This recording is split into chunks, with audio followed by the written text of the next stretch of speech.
Mati, Allahu Akbar, karena saya akan masuk ke dalam puncak keheningan. Di mana nanti Bismillahirrahmanirrahim, sadar nomor satu adalah, ya Allah ya Rabbana, saya melakukan segala sesuatu atas namamu. Saya punya janji denganmu untuk menjalankan semua skenario yang sudah engkau berikan kepadaku. Dengan apa?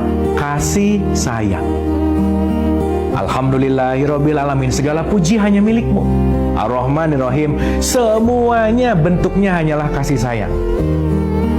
Coba betapa indahnya Al-Fatihah dibaca, karena kenapa? Al-Fatihah itu artinya membuka, yang dibuka adalah hatimu. Karena begitu hati kita terbuka, kita akan mendengar dalam tanda petik suaranya, rasanya. Poin sederhananya ketika kita sholat, kalau kita renungkan, pertama itu gerakannya pasti berdiri dulu, betul ya? Nah, jadi sekarang kita renungkan begini. Kayak ini untuk memudahkan. Ada otak, ada hati, dah gitu gampangan deh. Otak ini isinya ego, ada keinginan, mau-mau, dan seterusnya.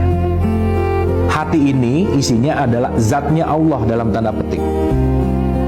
Berarti kalau mau berjumpa dengan dia, caranya gimana? Turunkan ego. Maka begitu kita menurunkan ego, yang akan aktif adalah zat kasih sayangnya Allah. Maka ketika kita sholat, pertama berdiri dulu tuh. Otaknya di atas, hatinya di bawah. Maka kita disuruh dilatih nih. Coba ruku dulu dong. Ruku kan gerakannya begitu. Antara otak dan hati itu sejajar. Coba distabilkan tuh, antara pikiran sama hati. Jangan membiarkan otakmu ini keinginan-keinginan ego yang mendominasi. Setidaknya sejajarkan dulu dengan hati nurani. Karena kenapa? Allah tuh tidak ada di otak dalam tanda petik, tetapi ada di rasa. Membiarkan Allah yang menjadi nakhoda, membiarkan kasih sayang yang menjadi nakhoda, disejajarkan. Itu fungsi ruku. Sehingga fungsi yang tertinggi adalah ketika seseorang sujud, meletakkan semua ego di bawah, meletakkan semua keinginan di bawah, meletakkan semua hawa nafsu di bawah, membiarkan nuraninya, Allahnya, hatinya, kolbunya yang mengontrol kita. Maka sering dikatakan bahwa sujud itu adalah posisi terdekat dengan Tuhan. Ya, tapi bukan asal sujud, bukan, tetapi membiarkan ego yang turun dan membiarkan kasih sayangnya yang akan benar-benar menguasai diri kita. Maka pada akhirnya diakhiri dengan salam kanan dan salam kiri.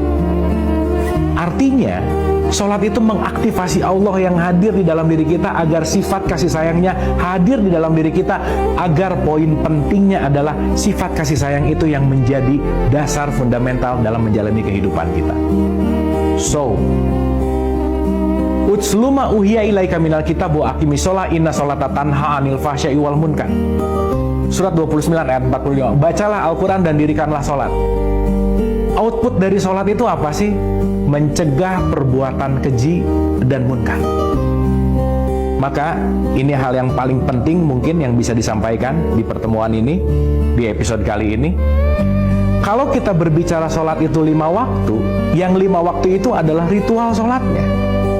Dari mulai subuh, mungkin ini kalau ini jam, ini zuhur di sini, asar di sini, maghrib di sini, isya di sini.